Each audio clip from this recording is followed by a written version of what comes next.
بسم اللہ الرحمن الرحیم۔ حضرت بہاؤالدین ذکریہ ملتانی رحمۃ اللہ علیہ کمال الدین شاہ ابو بکر مکہ معظمہ سے خوارزم منتقل ہوئے اور پھر تارتاریوں کی الغار کے سبب وہاں سے اپنے خاندان کو کوٹ کروڑ اب کروڑ لال عیسن ضلع لیا پنجاب لے آئے۔ وہاں سے کچھ عرصے بعد ملتان جا بسے۔ وہیں ان کے ہاں وجیہ الدین محمد کی ولادت ہوئی۔ وجیہ الدین نے والد کی نگرانی میں تعلیمی مراحل طے کیے۔ بعد ازاں ان کی مولانا حسام الدین ترمذی کی صاحبزادی بی بی فاطمہ سے شادی ہوئی۔ مولانا ترمذی بھی جو علمی، حکومتی اور عوامی حلقوں میں بلند مقام کے حامل تھے، منگولوں کے حملوں کے سبب ترک وطن پر مجبور ہوئے تھے اور ان دنوں کوٹ کروڑ قلعے میں رہائش پذیر تھے، لہذا وہ بھی سسر کے پاس رہنے لگے۔ وہیں ان کے ہاں اس فرزند نے آنکھ کھولی جس کے ذکر سے آج ہم اپنے قلب و نظر کو جلا بخش رہے ہیں۔ مخدوم جلال الدین بخاری نے اپنے مرشد کے خاندان سے متعلق فرمایا: میرے مرشد کے آباء و اجداد عرب کے رؤساء اور شرفاء میں سے تھے اور حسب و نسب کے اعتبار سے لوگوں میں ممتاز اور منفرد تھے کہ قریشی نسل تھے۔ حقیقت بھی یہی ہے، گو کہ مورخین نے حضرت بہاؤالدین ذکریہ کے حسب نسب پر بہت بحث کی ہے، تاہم بیشتر کا اس پر اتفاق ہے کہ آپ قریشی اسدی ہاشمی تھے۔ 27 رمضان المبارک 566 ہجری 3 جون 1171 عیسوی بروز جمعہ پیدا ہوئے۔ مورخین میں اس امر پر اختلاف ہے کہ آپ کا اصل نام کیا تھا۔ بعض نے بہاؤالدین تو کئی، ایک نے زکریا تحریر کیا ہے، کنیت ابو محمد تھی، جبکہ سرکاری طور پر شیخ الاسلام کے منصب پر فائز تھے۔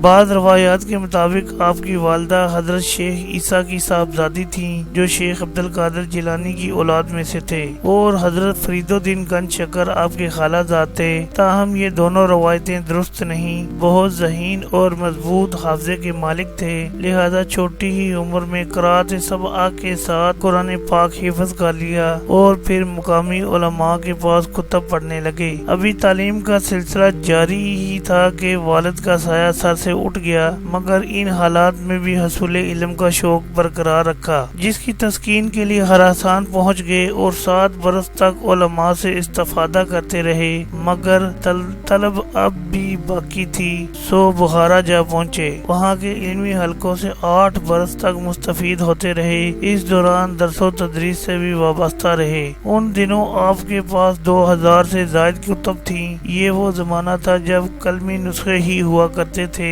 اور اس قدر کتابیں جمع کرنا آسان نہ تھا۔ وہاں نوجوان عالم کے ساتھ متقی و پرہیزگار نوجوان کے طور پر بھی مشہور تھے اور لوگ آپ کو بہاؤالدین فرشتہ کہا کرتے تھے۔ بخارا کا 8 سالہ علمی سفر اختتام کو پہنچا تو مکہ المکرمہ کے مبارک سفر پر روانہ ہوئے اور حج کی ادائیگی کے بعد مدینہ منورہ حاضر ہوئے، جہاں 5 برس تک شیخ کمال الدین محمد یمنی جیسے نامور عالم سے حدیث پڑھی۔ اس دوران ان کے ساتھ ہر سال حج پر بھی جاتے رہے۔ ایک حج کے موقع پر حضرت خضر علیہ السلام کی زیارت اور صحبت بھی میسر آئی۔ حصول علم کے ساتھ اپنا بیشتر وقت روضہ رسول صلی اللہ علیہ وسلم پر گزارتے۔ بعد ازاں بیت المقدس گئے اور انبیاء کرام کے مزارات کی زیارات کے ساتھ علماء کے ساتھ بھی نشستیں رہیں۔ پھر 5 برس دمشق میں رہے، جس کے بعد سمرقند کا سفر کیا۔ بعض روایات میں یمن اور موصل کا سفر بھی ذکر ہے۔ کہا جاتا ہے کہ آپ نے 450 سے زائد اساتذہ کے سامنے زانوئے تلمذ طے کیا۔ مسلم دنیا کے علم و روحانی مراکز سے اپنی پیاس بجھاتے ہوئے بغداد پہنچے تو سلسلہ سہروردیہ کے عظیم بزرگ شیخ شہاب الدین سہروردی کے ہاں بھی حاضر ہوئے اور ان سے کچھ ایسے متاثر ہوئے کہ اپنے ہاتھ ان کے ہاتھ میں دے دیا۔ حضرت شیخ نے بھی گرم جوشی سے استقبال کیا، گویا مدتوں سے ان کے منتظر ہوں۔ خواجہ نظام الدین اولیاء کے مطابق مرشد کی نگرانی میں سلوک کی منازل محض 17 روز میں طے کر لیں اور خلافت سے سرفراز ہوئے۔ اس پر پرانے مریدین کی جانب سے 6 مگوئیاں ہوئی تو شیخ شہاب الدین سہروردی نے فرمایا: تم تر لکڑی کی مانند ہو جسے بڑی مشکل اور دیر سے آگ پکڑتی ہے، جبکہ بہاؤالدین خشک لکڑی کی طرح ہیں جو جلد آگ پکڑ لیتی ہے۔ آپ طالب علمی کے زمانے ہی سے کثرت سے ذکر و اذکار کرتے آ رہے تھے اور مجاہدات میں مصروف رہتے۔ معمولی سے سحر و افطار کے ساتھ مسلسل 20 برس تک روزے رکھے۔ یوں بیعت سے قبل ایک طرف حافظ، قاری، عالم، مفسر، محدث، مدرس کی صفات سے سے خود کو آراستہ کر چکے تھے تو دوسری طرف عبادات و مجاہدات کے ذریعے باطن بھی اجلا ہو چکا تھا۔ یوں چراغ مکمل طور پر تیار تھا جسے مرشد نے روشن کر دیا۔ شیخ شہاب الدین نے مریدین کو ایک ایک کبوتر دیتے ہوئے ہدایت کی کہ اسے ایک ایسی جگہ ذبح کر کے لائیں جہاں کوئی نہ دیکھ رہا ہو۔ کچھ دیر بعد سب ذبح کیے ہوئے کبوتر لے آئے، جبکہ ایک طرف سے شیخ بہاؤ الدین زکریا زندہ کبوتر لیے واپس آ رہے تھے۔ مرشد نے وجہ پوچھی تو فرمایا کوئی ایسی جگہ ملی ہی نہیں جہاں اللہ نہ دیکھ رہا ہو۔ یہ سن کر اعتراض کرنے والوں نے شرم سے گردن جھکا لی۔ مرشد نے خلافت سے نوازنے کے بعد آبائی علاقے یعنی ملتان جانے کی ہدایت فرمائی، جس پر آپ گھر کی طرف روانہ ہو گئے۔ ابھی راستے ہی میں تھے کہ ملتان کے حکمران ناصر الدین قباچہ اور خلجیوں کے درمیان لڑائی کے سبب راستوں کے غیر محفوظ ہونے کی اطلاع ملی، جس پر ڈیرہ اسماعیل خان کے قریب ایک گاؤں میں ٹھہر گئے جو اب شیخ بودین کے نام سے مشہور ہے۔ کچھ دنوں بعد حالات بہتر ہوئے تو ملتان تشریف لے گئے۔ یہ 615 ہجری کا واقعہ ہے۔ ابتدا میں کچھ دن گوشہ نشین رہ کر عبادت میں مصروف رہے، پھر مجلس وعظ کا آغاز کیا جو دیکھتے ہی دیکھتے عوام میں مقبول ہو گئی۔ مسلمانوں کے ساتھ ہندو بھی آپ کی مجالس میں آتے اور دلوں کو نور ایمان سے منور کر کے لوٹتے۔ آپ نے ملتان میں ایک مدرسے کی بھی بنیاد ڈالی جسے خطے کا قدیم ترین مدرسہ کہا جا سکتا ہے۔ آپ اس مدرسے کے ممتحن اور استاد تھے۔ یہ اقامتی ادارہ تھا، یعنی وہاں طلبہ کو باقاعدہ رہائش کی سہولت حاصل تھی اور ان کے کھانے پینے وغیرہ کا انتظام آپ کی جانب سے ہوتا۔ اس مدرسے نے ایسی شہرت پائی کہ عراق، شام، حجاز تک سے طلبہ آنے لگے، جن کے لیے ماہر اساتذہ کا انتخاب کیا گیا، جنہیں مناسب تنخواہ، خوراک اور رہائش کی سہولتیں دی گئیں۔ ان اساتذہ میں حضرت عثمان مروندی، شہباز قلندر بھی شامل تھے، جن کی عربی گرامر پر لکھی ہوئی کتاب مدرسے کے نصاب کا حصہ تھی۔ اس مدرسے کی ایک خاص بات یہ بھی تھی کہ اس میں طلبہ کو دینی علوم کے ساتھ دیگر علوم و فنون بھی سکھائے جاتے تاکہ وہ ایک کارآمد شہری بن کر معاشرے میں کردار ادا کر سکیں۔ علمی حلقوں میں اس کے کتب خانے کو بھی بہت شہرت حاصل ہوئی اور علماء دور دراز سے استفادے کے لیے وہاں آتے۔ یہ مدرسہ اور کتب خانہ لنگا خاندان کے زمانے میں ارغوانی کے حملے میں تباہ ہو گیا اور کچھ باقی رہ گیا تھا تو اسے سکھوں نے مٹا ڈالا۔ آپ کا ملتان آنے کا مقصد اسلامی تعلیمات کی اشاعت اور عوام کے باطن کی صفائی تھا، لہذا روز اول سے اس مقصد کے حصول کے لیے سرگرم رہے۔ ایک طرف وعظ کا سلسلہ شروع کیا تو دوسری طرف معیاری مدرسے کی بنیاد ڈال کر اسلام کے مبلغین تیار کیے اور پھر مدرسے کے فاضلین کے ذریعے تبلیغ دین کا ایک انقلابی اور منظم نظام وضع کیا۔ یہ مبلغین دینی علوم کے ماہر ہوتے،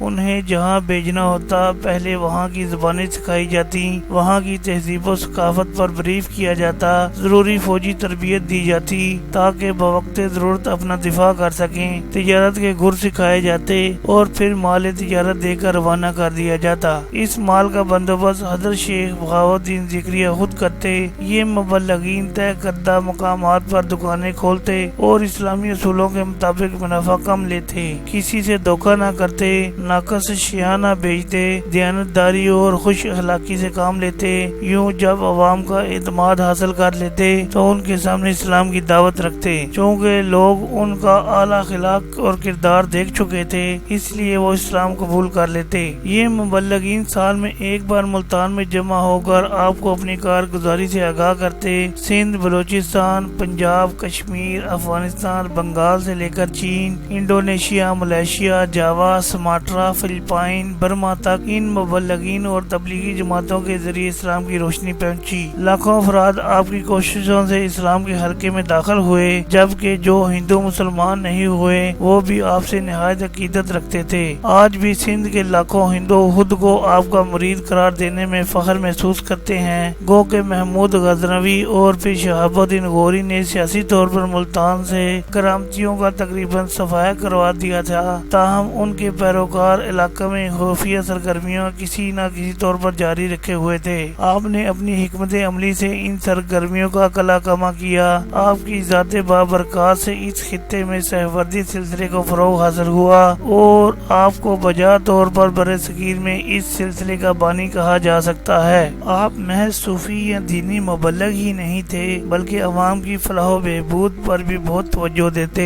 عوام کی معاشی حالت میں بہتری کے لیے زراعت اور تجارت کو ترقی دی۔ اس مقصد کے لیے مختلف علاقوں میں نہریں کھدوائیں اور کنویں بنوائے، بڑے پیمانے پر درخت لگوائے۔ نیز عوام خاص طور پر اپنے متعلقین کو کسی پر بھی بوجھ بننے کی بجائے تجارت کی طرف مائل کیا کرتے، اور صرف ترغیب ہی نہیں دی، انہیں اپنی طرف سے بنیادی سرمایہ اور مال تجارت فراہم کر کے شراکت داری کی بنیاد پر کاروبار کا آغاز بھی کروایا۔ اس دور کے صوفیاء کے مزاج کے برعکس آپ سیاسی اور حکومتی معاملات میں بھی خاصی دلچسپی لیتے تھے۔ سلطان التمش سے اچھے تعلقات تھے اور ان کی درخواست پر شیخ الاسلام کا منصب قبول کیا، جو حکومتی سطح پر سب سے بڑا مذہبی عہدہ تصور کیا جاتا تھا۔ جب حاکم ملتان ناصر الدین قباچہ نے سلطان التمش کے خلاف بغاوت کا منصوبہ بنایا تو ملتان کے قاضی مولانا اشرف الدین اصفہانی اور آپ نے الگ الگ خطوط کے ذریعے سلطان کو اس سے آگاہ کیا، مگر دونوں خطوط منزل پر پہنچنے سے قبل ہی پکڑے گئے، جس پر قاضی صاحب اور آپ کو قباچہ کے دربار میں طلب کیا گیا۔ قباچہ نے قاضی صاحب کے سامنے خط رکھا تو وہ خاموش رہے، جس پر ان کی گردن اتار دی گئی۔ تاہم آپ نے کسی خوف کے بغیر خط کو تسلیم کیا اور قباچہ خواہش کے باوجود آپ کو کوئی نقصان نہ پہنچا سکا۔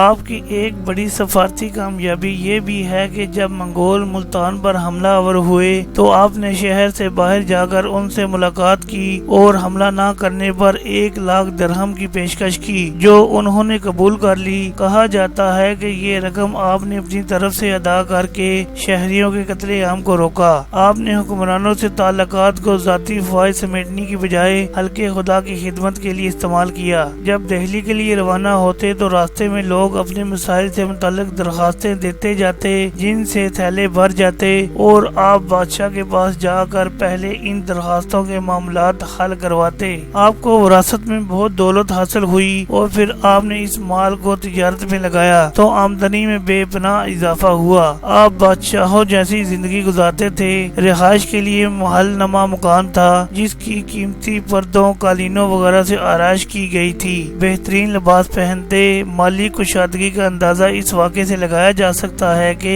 جب ایک بار قحط پڑا تو آپ نے حکومت کو بڑے پیمانے پر گندم فراہم کی اور گندم کی بوریوں میں سونے کے سکے بھی ڈال دیے۔ تاہم اس سب کچھ کے باوجود مزاج میں بہت تواضع اور انکساری تھی۔ مدرسے کے سینکڑوں طلبہ اور اساتذہ کے تمام اخراجات خود برداشت کرتے۔ خانقاہ میں مریدین اور عام افراد کا ہجوم رہتا، جن کے لیے آپ کی طرف سے دسترخوان بچھائے جاتے جو بہترین کھانوں سے آراستہ ہوتے۔ 90 برس سے زائد عمر ہونے کے باوجود مسجد میں جا کر باجماعت نماز ادا کرتے۔ رات کے آخری حصے میں بیدار ہو کر فجر تک عبادت میں مشغول رہتے۔ نماز کے بعد کافی دیر تک تلاوت کرتے رہتے۔ بعد ازاں تجارت، زراعت اور لنگر وغیرہ کا حساب کتاب دیکھتے، ذمہ داران کو ضروری ہدایات دیتے اور پھر گھر تشریف لے جاتے۔ کھانا تناول کر کے کچھ دیر آرام کرتے اور اہل خانہ کے ساتھ وقت گزارتے۔ ظہر کی اذان پر مسجد آ جاتے۔ نماز کے بعد حجرے میں کافی دیر وظائف میں مشغول رہتے۔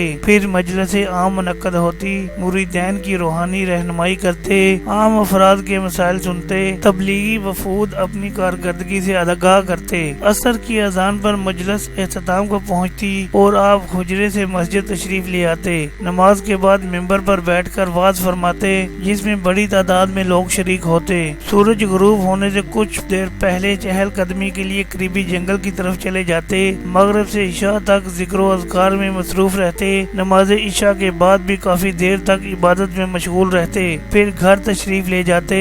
بے حد نرم طبیعت پائی تھی، لوگوں سے خوش مزاجی اور تعظیم سے پیش آتے، پوری توجہ سے ان کی بات سنتے، عام لوگوں میں بیٹھتے، شریعت پر سختی سے عمل کرتے اور متعلقین سے عمل کرواتے، سماع کی مجالس سے گریز کرتے۔ البتہ فن موسیقی پر کافی دسترس حاصل تھی، شعر و شاعری سے بھی رغبت تھی، کم لیکن اچھا کھانے کی ترغیب دیتے اور خود بھی ایسا ہی کرتے۔ فرماتے تھے، بدن کی سلامتی کم کھانے میں، روح کی سلامتی ترک گناہ میں، اور دین کی سلامتی درود شریف پڑھنے میں ہے۔ اپنا مال دینی کاموں، ضرورت مندوں اور عوامی فلاح کے کاموں پر دل کھول کر خرچ کرتے۔ 7 صفر 661 ہجری 21 دسمبر 1261 کو ملتان میں 96 برس کی عمر میں وفات پائی۔ آپ کا مزار فن تعمیر کا شاہکار ہے۔ ہے۔ 2 شادیاں کی جن سے 7 بیٹے اور 3 بیٹیاں ہوئیں۔ بیٹوں میں مخدوم، صدر الدین عارف اور ان کے صاحبزادے شاہ رکن عالم نے بہت شہرت پائی۔ گو کہ آپ کی کئی کتب کا ذکر کیا جاتا ہے مگر صرف